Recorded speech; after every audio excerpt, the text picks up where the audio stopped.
শুভ সন্ধ্যা। হক নিবেদিত বিনোদন আড্ডায় স্বাগত জানাচ্ছি আমি শেখ ফারিয়া হোসেন। কখনো কণ্ঠে, কখনো সুরে, আবার কখনো সঙ্গীত পরিচালনায় নিজের সৃষ্টিশীলতার স্বাক্ষর রেখে চলেছেন তিনি। প্রতিটি কাজেই খুঁজে বেড়ান নতুনত্বের ছোঁয়া। আজ আমাদের সঙ্গে আছেন সঙ্গীত শিল্পী ও সঙ্গীত পরিচালক শাহরিয়ার রাফাত। আপনাকে স্বাগত ভাইয়া, কেমন আছেন? ভালো আছে। ভাইয়া, আপনি তো একজন গায়ক, আবার একই সাথে সুর করেন, আবার সঙ্গীতকে পরিচালনাও করেন। জি। সো অনেক ভার্সেটাইল একজন পার্সন আপনি। চেষ্টা করি আর কি। না, আই এম ফিলিং লাকি যে এত ভার্সেটাইল একজন মানুষের সামনে বসে আছি। এই যে আপনার তিনটা ডিফারেন্ট ডিফারেন্ট ক্যাটাগরির কাজ, এর মধ্যে আপনার সবচেয়ে ফেভারিট কোনটা? গান গাওয়া গান গাওয়া। গান গাওয়া হচ্ছে সবচেয়ে ফেভারিট। সবচেয়ে ফেভারিট। তাহলে একটা গান দিয়ে আমরা শুরু করি হ্যাঁ, শুরু করা যাক। প্লিজ। আমি আপনাকে রিকোয়েস্ট করব আপনার যে কোনো পছন্দের গান, আমার পছন্দের গান পরে গাইতে বলবো, ঠিক আছে। যে কোনো একটা পছন্দের Okay. গান দিয়ে যদি শুরু করেন। আমার পছন্দ এবং সবার পছন্দ মিলিয়ে একটি গান করছি, শিরোনামে তুমি আমার। ওকে। গানটির লেখা এবং সুর ছিল আমার, কিন্তু সঙ্গীত ছিল সাজিদ সরকারের। গাইলে আসলে সবার ভালো লাগবে। আশা করছি। হো চাইলেও প্রাণটা দিয়ে দেব আমি, শুধু তোমায় আমি দেব না। ও শিরোনামে তুমি আমার, তোমাতেই হবে শেষ। কি দুর্দান্ত গাইলেন, কি দুর্দান্ত গাইলেন। কয়েক সেকেন্ডের জন্য আসলে আমি ভুলেই গেছি যে শোকে হোস্ট করতে এসেছি। মনে চাচ্ছিল যে ভাই আরো দু একটা গান, বা এই গানটাই পুরোটা গান না। আচ্ছা, ঠিক আছে। ভাইয়া তো অনেক ব্যস্ত মানুষ। মানে অনেক না, মানে মোটামুটি। ব্যস্তই মানুষ, তিনটা কাজ করছেন, কাম অন। সুর করছেন, গান গাইছেন, সঙ্গীত পরিচালনা করছেন। এই মুহূর্তে ঠিক যদি আমি বলি এখানে আসার আগে কোন কাজটা নিয়ে আসলে আপনি এখন ব্যস্ত, কি করছেন এই মুহূর্তে আসার আগে যেটা করছিলাম, একটা মুভির বিজিএম করছিলাম, ব্যাকগ্রাউন্ড মিউজিক করছিলাম। মুভিটার নাম হচ্ছে স্নেহের বন্ধন, আগামী মাসে রিলিজ। তো ওইটার কাজই করছিলাম, এবং এই মুভিতে 5টা গান করা, পুরা মুভিটাই কাজ করছি আমি। এবং আমার এই মুভিতে অ্যাজ এ মেল ভয়েস গিয়েছে আমি, আমার সাথে গিয়েছে কোনাল, আমার সাথে গিয়েছে আনিকা, আমার সাথে গিয়েছে লুইপা, আমরা, এবং আমার সিঙ্গেল একটি গান আছে, নদী গান গিয়েছে। টোটাল 5টা গান। তো এবং সাথে বিজিএম করছি, এবং আশা রাখছি গান এই মুভিতে ভালো কিছু কাজ হয়েছে। আচ্ছা, যদি গান শুনতে চাই তাহলে কি স্পয়লার চাওয়া হয়ে যাবে? একটু স্পয়লার যদি চাই, খুব কি দোষ হবে? না, দোষ হবে না, অবশ্যই দোষ হবে দোষ হবে না? না, থাক, স্পয়লার না চাই, দর্শকদের জন্য একটু সাসপেন্স থাকুক, তাই না? আচ্ছা, যদিও আমি অলরেডি আপনার কাছে জিজ্ঞেস করে ফেলেছি যে আপনি তিনটা কাজের ভিতরে কোনটাকে বেশি প্রিফার করেন। আপনি বলেছেন গান গাওয়া, তাই ওটা নিয়ে আর নতুন করে প্রশ্ন না করি। আপনার সাথে আমার কথা হচ্ছিলই, আমি এটা বলেই ফেলি, কথাই হচ্ছিল, এবং সেখানে আপনি বলছিলেন আপনার অ্যাকচুয়ালি বর্তমান ফিলিংটা কি। এই যেমন ধরুন এখন হচ্ছে ইউটিউব এবং বিভিন্ন স্ট্রিমিং প্ল্যাটফর্মের যুগ। জি। স্পটিফাই চলছে, সাউন্ডক্লাউড চলছে, ইউটিউব তো আছেই, কিন্তু এই এখনকার যে ট্রানজিশনটা অ্যাজ এ সিঙ্গার বা একজন সঙ্গীত শিল্পী হিসেবে, সঙ্গীতের জগতের মানুষ হিসেবে, ব্যাপারটাকে আপনি কিভাবে দেখেন? কি ফিল হয় আপনার এই ব্যাপারটা নিয়ে? আমি যদি একেবারে বিনোদন মাধ্যমে এন্টারটেইনমেন্টের কথা বলি, যে এন্টারটেইনমেন্টে সেখানে খবর, নাটক, গান, মুভি সব আছে। কোনো কাজে যদি মানে কোনো জবাবদিহিতা না থাকে, কোনো কাজের যদি মানে ঠিক করার মানদণ্ড না থাকে, সেখানে অনেক ম্যাসাকার হতে পারে। সেই যে জিনিসটা এই এখনকার সময়ে হচ্ছে, যে আসলে কোয়ালিটিহীন অথবা কোয়ালিটি ফুল দুটোই আসছে। আগে যেটা ছিল, মানে আমরা যখন স্টার্ট করেছি, যখন ছিল তখন একটা এক্সাম ছিল যে একটা অ্যালবাম হলে সেটাকে শোনা, সেটাকে কারেকশনের এবং সেটাকে মানে বিভিন্ন ওয়েতে একটা ফিল্টার করা হতো। তো এখন আসলে ফিল্টারটা নাই। হ্যাঁ তো এই ফিল্টারটা দরকার যে কোনো কিছু জিনিসের ক্ষেত্রে, খবর বলেন, গান বলেন, নাটক বলেন, সবকিছু না যেমন ফিল্মের কিন্তু একটা আছে, সেখান থেকে সেন্সর পেতে হয়, কিন্তু আমাদের গান বা খবর বা নাটকের কিন্তু কোনো সেন্সর পদ্ধতি নেই। তো এটার ফিল্টারটা দরকার। আমি নতুন একটা তথ্য জানলাম যে আসলে ফিল্টারটা খুবই প্রয়োজন, কারণ আমাদের দেশে আলহামদুলিল্লাহ এখন পর্যন্ত ওইরকম গান হয় না, তবে বিদেশি ইংরেজি গান শুনলে আসলে মনে হয় গানের ক্ষেত্রে ফিল্টার জিনিসটা খুবই প্রয়োজন। আচ্ছা, ভাইয়ার যা দুর্দান্ত কণ্ঠ, এটা শুনতে শুনতে আমার একটা জিনিস মনে পড়লো। গতকালকে রাতেই বিখ্যাত একজন সিঙ্গারের ভয়েসটা নকল করা, মানে এআই দিয়ে গাওয়া হচ্ছে। হ্যাঁ, আচ্ছা। এই যে এআই দিয়ে এখন গান গাওয়া হচ্ছে, এর ভিতরে আপনার যে একটা নিজস্ব স্টাইল আছে গানের, গান পরিচালনার, এই এআই এর জগতে নিজের এই স্টাইলটাকে আলাদাভাবে কিভাবে ধরে রাখছেন, বা কি ফিলিং এই এআই নিয়ে? প্রাণহীন এবং প্রাণ দুটা যেমন শব্দ, যে প্রাণহীন একটা হচ্ছে প্রাণ। এখন আমি এখানে বসে রয়েছি, আমি একটা প্রাণ। আমি যদি না থাকি এখানে, যদি একটা এআই বসানো হয় তাহলে একটা রোবট বসবে। স্যাচুরেশন নামে একটা জিনিস থাকে, স্যাচুরেশন। তো এআইতে স্যাচুরেশন কম যে কোনো ভয়েসের, কারণ আমি এখন শুনলে না বলতে পারছি এটা এআই গেয়েছে। যতই ভয়েস ক্লোন করা হোক না কেন, আলটিমেটলি অবিকল হচ্ছে না। হ্যাঁ, অবিকল না হওয়ার কারণে যে দুটো প্রবলেম হচ্ছে, ধরো কেউ গান গাইতে পারে না, সে এআই দিয়ে তার নিজের লেখাটা জেনারেট করছে এবং জেনারেট করে সে তার ভয়েসে গাইলো। সে হয়তো তাল লয় জানে না, তার মনের আশাটা পূরণ হলো যে না, আমার কণ্ঠে একটা গান আছে। কিন্তু এটা যদি হয় একদিক থেকে ভালো, যে না, গান মানুষ একটা বিনোদনের ভিতরে আছে, কিন্তু কখনোই এআই মানে একটা মানুষের গলা নকল কখনোই করতে পারবে না, অবশ্যই মেশিন লাগবে। আচ্ছা ভাইয়া, আমি খুবই অবাক হব যদি হঠাৎ করে একদিন শুনি এআই এর আপনার কণ্ঠ দিয়ে এর গান হচ্ছে ডিফারেন্ট টাইপের। হ্যাঁ, মানে টোনটা হয়তো কিন্তু কাছাকাছি। মানে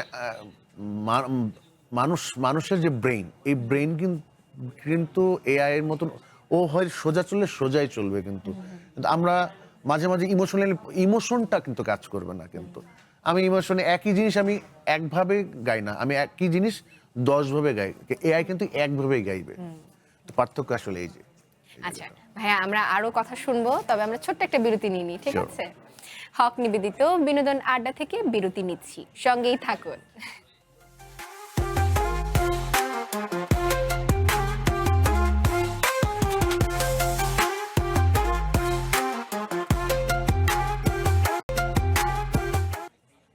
আবারও স্বাগত জানাচ্ছি হক নিবেদিত বিনোদন আড্ডায়। ভাইয়া, বিরতিতে যাওয়ার আগে আমার মনের ভিতরে একটা প্রশ্ন খুব বাজছিল, সেটা হচ্ছে আমাদের এই জেনজির খুব প্রচলিত একটা ওয়ার্ড ভাইরাল। হ্যাঁ, হ্যাঁ। ইউটিউবে গান ভাইরাল হচ্ছে, তারপর হচ্ছে টিকটকে হচ্ছে, এবং ভাইরাল হওয়ার পর মানে কোনো একটা গান যদি ভাইরাল হয়ে যায়, ওই গানটাই বেশি শোনা হচ্ছে। এতে মানে আপনাদের সময় ব্যাপারটা আসলে কিরকম ছিল? ভাইরাল ছিল নাকি it used to be something different? এবং আমাদের সময় ছিল হিট। ওকে, হিট। আমাদের সময় ছিল হিট। হিট শব্দটা হচ্ছে যখন কোনো বুস্টিং ছাড়া, এখন তো বুস্টিং হয়, তখন না মানে ভালো লাগার মাপদণ্ডটা এমন ভাবে হতো যে না, ঠিক আছে, ওই গানটা ভালো লেগেছে। সবাই যখন একমত হতো তখন গানটা হিট হতো, সবার ভালো লাগলে। তো এখন আসলে যেটা হচ্ছে যে কান পর্যন্ত পৌঁছে দেওয়া হচ্ছে গানটাকে, এবং ট্রেন্ড ফলো করে সেই ট্রেন্ডে থাকার জন্য অনেক সময় অনেক গানের সাথে মানে হয় কি, বারবার একটা গান রিকল হলে না গানটা মাথার ভিতর রিকল হয়ে যায়।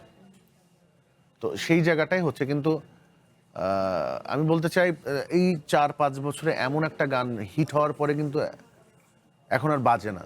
কিন্তু আজ থেকে 10-12 বছর বা 20 বছর আগের গান কিন্তু বাজে। হ্যাঁ বাজে। হ্যাঁ, তো এটা ওই সত্যি। জায়গাটাই আসলে ওই শক্তিটাই বড় শক্তি। এখনো কিন্তু মান্না দে, সতীনাথ বা রাহাত ফাতেলি বা নুসরাত ফাতেলি খান যে বাজে কিন্তু, হ্যাঁ। কিন্তু এই আজ থেকে 5 বছর আগে যে বলিউডে যে গানটা হিট ছিল এখন আর বাজে না। এখন আর বাজে না। তো পার্থক্য আসলে হিট আর ভাইরালের এটা। ওকে ওকে, দারুণ একটা উদাহরণ দিয়েছেন ভাইয়া। এই যে সবেমাত্রই বললেন যে হ্যাঁ এখনো নুসরাত ফতেহ আলী খানের গান আমরা শুনি, তাহলে এই যে ভাইরাল হচ্ছে, এতে কি আপনার মনে হয় গানের স্থায়িত্ব কমে যাচ্ছে? কোনো জিনিসের অতিরিক্ততা তো আসলে ভালো না। মানে যদি আমি বলি এক একটা সময় এক একটা ফ্যাশন আসে, তো ভাইরাল হয়তো বা সেরকম একটা ফ্যাশন, এই ফ্যাশনটা চেঞ্জ হলে হয়তো আর অন্য নতুন কিছু আসবে। হ্যাঁ, তার মানে বোঝা যাচ্ছে যে যুগের পরিক্রমায় আমরা এরকম ডিফারেন্ট ডিফারেন্ট ওয়ার্ড পাবো। আচ্ছা, যেহেতু আমরা অলরেডি অনেকগুলো কোশ্চেন করেছি এবং আপনি গানের মানুষ, লোভ তো সামলাতে পারছি না, আপনি সুফি ঘরানার গানগুলো খুব গান, তাই না? আপনার একটা গান আমার দারুণ পছন্দ হয়েছে, সেটা হচ্ছে আল্লাহু আল্লাহু। I am not being biased, আমি অ্যাকচুয়ালি রিলিজিয়নকে নিয়ে বায়াসড হচ্ছি না, কিন্তু মানে গানটা একদম মনে লেগে গেছে, একটু যদি শোনাতেন। এই গানটা শোনার আগে আমি হয়তো পরের ব্রেকে গাবো, কিন্তু এখন যে গানটি গাইবো, কারণ তাহলে হবে কি একটা ধারা থাকবে। আমি এখন যে গানটা গাইবো আমার আমার আমার একটু ভালো লাগে গানটা, ওকে ওকে ওকে, তারপর আমি আল্লাহ গানটা অবশ্যই শোনাবো। অবশ্যই অবশ্যই। গানটার নাম হচ্ছে মুসাফির মন। ওকে গানটা লিখেছিল তারেক আনন্দ। তো গানটার থিমটা হচ্ছে এরকম, আমরা তো বেসিক্যালি এই পৃথিবীতে মুসাফির সবাই, আমরা তো আসলে ক্ষণিক টাইমের জন্য এসেছি, এটাই সত্য, এটাই সত্য। তো আবার চলে যাব। তো আমরা আসলে অনেকে ঠিক মতন নামাজ মানে যার যার ধর্ম অনুসারে ইবাদত করি না, কিন্তু মনে কিন্তু একটা ইবাদত সবারই চলে, খারাপ হোক ভালো হোক, সব মানুষের মনের মাঝে কিন্তু একটা ইবাদত থাকে। কারণ আমার মনে হয় চোর চুরি করতে যাওয়ার আগে বলে আল্লাহ বাঁচাই দিও। বাঁচাই দিও, হ্যাঁ। তো তার সব জায়গায়, তো সেই জায়গা থেকেই আসলে এই থিমটা, যে আমরা যখন এই রিয়েলাইজ করি যে না এটা ভুল, ওই সময় আসলে আমাদের মানসিক একটা অনুতপ্ততা হয়, ওই সেই জায়গাটা নিয়ে সেই গানটা লেখা। তো শোনাচ্ছি। কাল হাসরে কি দেব জবাব, ক্ষমা করে দিস তুই মোরে, মুসাফির আমি মুসাফিরে মন, খুঁজি তোরে খোদা ঘুরে ঘুরে, মুসাফির আমি মুসাফিরে মন, খুঁজি তোরে খোদা ঘুরে ঘুরে, আকাশ টানে মাটিও টানে, এই পৃথিবীর মায়া ছিন্ন করে, হে খোদা হে খোদা, যেতে চাই আমি তোর দরবারে, কাল হাসরে কি দেব জবাব, ক্ষমা করে দিস তুই মোরে, মুসাফির আমি মুসাফিরে মন, খুঁজি তোরে খোদা ঘুরে ঘুরে। আমার গায়ে অ্যাকচুয়ালি গুজবাম্পস দিয়েছে। আসলে মন ছুঁয়ে যাওয়ার মতো একটা গান গাইলেন। ধন্যবাদ। আচ্ছা, আসলে এরকম একটা গান শোনার পর না আর প্রশ্ন করতে ইচ্ছে করছে না, মানে কি প্রশ্ন করব বুঝে পাচ্ছি না, তবু প্রশ্ন তো করতেই হ্যাঁ। হবে, তাই প্রশ্ন করার উদ্দেশ্যে প্রশ্ন করা। ভাইয়া, আপনি তো সুরের জগতের মানুষ, সো আপনার একক বা মৌলিক বেশ কিছু গান আমি শুনেছি, তো সামনে আসলে আপনার কাছ থেকে আমরা কি বেশি পেতে যাচ্ছি, মৌলিক গান নাকি সিনেমা বা নাটকের গান? একটা শিল্পীর আমি ফিল করি একটা শিল্পীর মৌলিকত্বই সবচেয়ে বড় সম্পদ একটা শিল্পীর জন্য। এর পরে যে আমরা এটাকে মানে যেটা বলি যে অনুরোধের গান, যেটা হচ্ছে ফিল্মের, যে আরেকজনের স্টোরিতে নিজের ভয়েস দেওয়া, এটা অনেক বড় ক্রেডিট, যে অন্য স্টোরিটা নিজের ভাবে ধারণ করা। তবে আমি মৌলিক গানের পিছনেই থাকতে চাই, এবং মানে যতদিন আছি চেষ্টা করবো কিছু মৌলিক নিজের সৃষ্টি, তো না ইনভেনশন করা, আর সৃষ্টি হয় না কোনো কিছু, সবকিছুই থাকে, তার থেকে আসলে ইনভেনশন করা হয়। ওকে ওকে, আহ, জেনে ভালো লাগলো।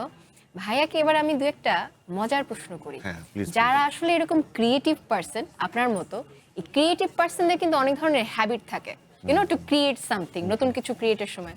তা আপনি যখন গান তৈরি করেন, গান তৈরির আগে মানে নিজেকে অ্যাকচুয়ালি প্রিপেয়ার করে কিরকম?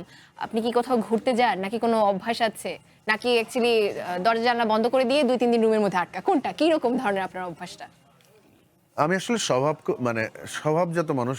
হ্যাঁ, হ্যাঁ। মানে আমি না যখন শ্যুটটা করার চেষ্টা করি, ম্যাক্সিমাম টাইমে আমি ড্রাইভে শ্যুটটা করি। কখনো বাইক ড্রাইভ করছি, কখনো কার ড্রাইভ করছি, ওই টাইমে আমি শ্যুটটা নিয়ে চিন্তা করি। আচ্ছা। আর যদি আমি কখনো, আমি তো মোটামুটি একটু লেখি, যখন আমি লেখি তখন আসলে চেষ্টা থাকে যে একটু একা, মানে আমি যেমন মিউজিকটা আমি আসলে ধরেন সাপোজ থাকে না যে এই কাজটা করছে, পাশে পার্টি বসে আছে না, আমি না এইভাবে করতে পারি না। আমি আমার নিজের একটা মোমেন্টে যাই, নিজের মতন করে স্ক্রিনটা দেখছি, নিজের মতন করে ক্যারেক্টারে যাওয়ার চেষ্টা করছি। এই জায়গাটা আসলে আমার খুব ভালো লাগে, এই মানে নিজে নিজে একলা একলা। তারপরেও মাঝে মাঝে সবার মাঝে করতে হয়, তবে একা একা একটা সুর করার মজা আছে অন্যরকম। ওকে, ওকে। আমার যদিও এরকম ক্রিয়েটিভ পার্সনদের মাথার ভিতরে একবার খুব ঘুরে আসতে ইচ্ছা করে যে এরা আসলে দেখে কিভাবে দুনিয়াটাকে, বা এদের যে সৃজনশীলতা সেটাকে এরা কিভাবে দেখে। ভাই, আমরা আরো কথা বলবো, তবে কথা বলার আগে ছোট্ট একটা বিরতি নিব, ঠিক আছে? আচ্ছা দর্শক, হক নিবেদিত বিনোদন আড্ডা থেকে বিরতি নিচ্ছি, সঙ্গেই থাকুন।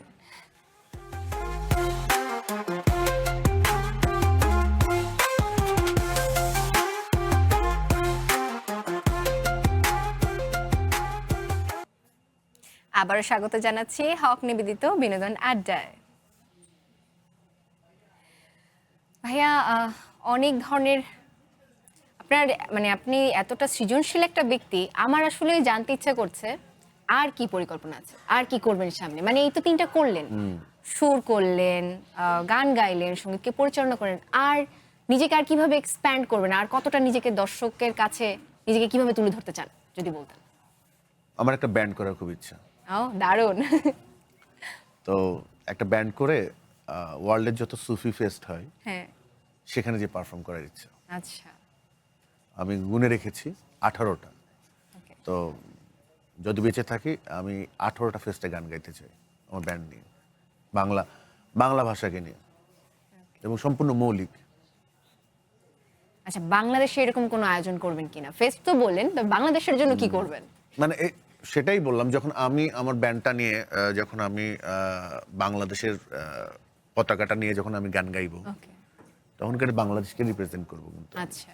তো এটা একটা ইচ্ছা আছে। আর আমার একটা স্কুল করার ইচ্ছা আছে, খুব স্কুল nice. করার ইচ্ছা। সেটা হচ্ছে হয় হাতে খড়িতে স্কুল আছে বাংলাদেশের গানের, এরপরে যে মানে অনার্স মাস্টার্স মাঝখানে কিন্তু নাই, হ্যাঁ। এসএসসি বা এইচএসসির কোনো পাঠ্যক্রম নাই। ওকে। তো আমার খুব ইচ্ছা আছে যে যদি গানকে কেউ ভালোবাসে, গান নিয়ে যে আসলে যদি কেউ পড়তে চায়, এরকম একটা অর্গানাইজেশন আমার রেডি করার খুব ইচ্ছা আছে। যে যেমন আমরা যদি বাইরে পড়তে চাই, বা যেমন অন্য দেশে যেমন মিউজিকের উপর পড়াশোনা আছে, পিএইচডি আছে, সব কিছু আছে, কিন্তু তো আমাদের কিন্তু ওই রকম নাই। ক্লাস 1, 2, 3, 4 থেকে 10 পর্যন্ত কিন্তু নাই। তো একটা ছেলে বা একটা মেয়ে ইন্টার পাস করে সে যখন ইচ্ছা করছে, তখন যে সে মিউজিকে ঢাকা ইউনিভার্সিটিতে অথবা জগন্নাথে অথবা মিউজিক কলেজে পড়ছে। কিন্তু এই যে মাঝখানে যে গ্যাপটা, এই মাঝখানে গ্যাপে কিন্তু কোনো ধরনের মিউজিকের কোনো কোর্স নাই বা কোনো বিদ্যালয় নাই। তো আমি আসলে এরকম একটা বিদ্যালয়, আমার স্বপ্ন আছে যে আমি কখনো সম্ভব হয় আমি এটা করতে চাই। ওকে, ঠিক আছে ভাইয়া, আপনি আমাকে কথা দিয়েছেন যে শেষের দিকে একটা আমার পছন্দের গানটা শোনাবেন। ঠিক আছে, এখন ঠিক আছে, ঠিক কথা আছে। রাখেন। ওকে, ওকে, ওকে। চাঁদ তারার অতি সুন্দরে তুমি, সব পাতা ফুলের রঙে শুধুই তুমি, ঘ্রাণে ঘ্রাণে তুমি, রঙে রঙে তুমি, ফুলে ফুলে তুমি, ডালে ডালে তুমি, কলিতে কলিতে ফুল, ফুল ফুলেতে ভ্রমরাতে তুমি আল্লাহু, আল্লাহু আল্লাহু আল্লাহু আল্লাহু আল্লাহু আল্লাহু আল্লাহু আল্লাহু আল্লাহু আল্লাহু আল্লাহু আল্লাহু। ওয়েল, শব্দটা যদিও আল্লাহ উচ্চারণ করা হচ্ছে, তবে আমার মনে হয় প্রতিটা ধর্মই আমার সাথে একমত হবে যে ওয়ার্ডটা আল্লাহ হতে পারে, কিন্তু আসলে সব সব ধর্মের জন্য সৃষ্টিকর্তা আসলে সর্বত্র বিরাজমান। শুধু নামের মানে শুধু নামের নামের difference, exactly. আচ্ছা ভাইয়া, আপনার কাছে শেষ একটা প্রশ্ন করব। সেটা হচ্ছে, যেহেতু আপনি দীর্ঘদিন ধরে এই মিউজিক ইন্ডাস্ট্রিতে আছেন, অনেক কিছু দেখেছেন, অনেক কিছু শিখেছেন, যেটা আপনার মনে হয় অবভিয়াসলি আপনি যখন স্টার্ট করছিলেন তখন যদি কেউ আপনাকে বলতো ভালো হতো, বা এই মুহূর্তে দাঁড়িয়ে যারা নতুন করে মিউজিশিয়ান হতে চাচ্ছে বা সিঙ্গার হতে চাচ্ছে, তাদের জন্য আপনার একটি বিশেষ পরামর্শ? আচ্ছা, আমি আসলে অবজার্ভ করেছি একটা জিনিস যে অনেকের ভয়েস হাই, অনেকের ভয়েস লো, এক একজনের ভয়েসের ক্রাইটেরিয়া এক এক রকম। তো এখন একটা জিনিস খুব জনপ্রিয় হয়েছে, চিৎকার করে গাওয়াটা। হ্যাঁ, মানে দলবদ্ধভাবে চিৎকার করে একটা গানকে খুব জোরে দিয়ে গাইলেই একটা গানের না মুড থাকে, ভাব থাকে। যারা নতুন করে ইয়ে করছে তারা আসলে ওই ফেসবুকে ভিউ বা স্ট্যান্ডবাজির জন্য যে গানটা না করে, যে গানটার যে বেসিক সুরটা এবং মানে যে আত্মাটা আছে, ওই আত্মাটা না মেরে ফেলে আসলে গান গাওয়া উচিত। যার মানে নতুন যারাই গাচ্ছে, গানটার প্রপার সুরে এবং ওর যে ভিতরে গানের যে আত্মাটা আছে, ওই আত্মাকে ফলো করে যেন ওই আত্মার সাথে প্রেম করা হয়। শুধু শুধু চিৎকার করে আসলে না গান গাওয়াটাই ভালো। আচ্ছা, ঠিক আছে ভাইয়া। আর যেটা জানতে চাচ্ছিলাম, যে আপনাকে যদি কেউ কিছু বলতো, কোন একটা সাজেশন দিত, কোন সাজেশনটা আপনি, সেই সাজেশনটা আপনি কি দিবেন? আমাকে যদি কেউ বলতো যে আমার গলার যত্ন করে আর কি রেওয়াজ করলে ভালো হতো, আমার গলাটা আরো ডেভেলপ হতো, আমি আরো বেশি খুশি হতাম। আচ্ছা, ঠিক আছে ভাইয়া, আপনার সাথে এতটা সময় আড্ডা দিয়ে আমার দারুণ লাগলো। আশা করছি, যদিও স্বল্প সময়, আমাদের সময়ের তো একটা খুব স্বল্প ভালো লাগলো থাকে। তোমার সাথে হ্যাঁ, আড্ডা দিয়ে। আমারও খুব ভালো লেগেছে। ইনশাল্লাহ আপনাকে আবারও ভবিষ্যতে আমরা পাবো। ইনশাআল্লাহ ইনশাআল্লাহ। ঠিক আছে ভাইয়া, হক নিবেদিত বিনোদন আড্ডা থেকে বিদায় নিচ্ছি। আবারও দেখা হবে আপনার প্রিয় কোনো তারকাকে সঙ্গে নিয়ে। বিনোদনের সব আপডেট পেতে সার্চ করুন চ্যানেল ওয়ানের ফেসবুক পেজ ও ইউটিউব চ্যানেল।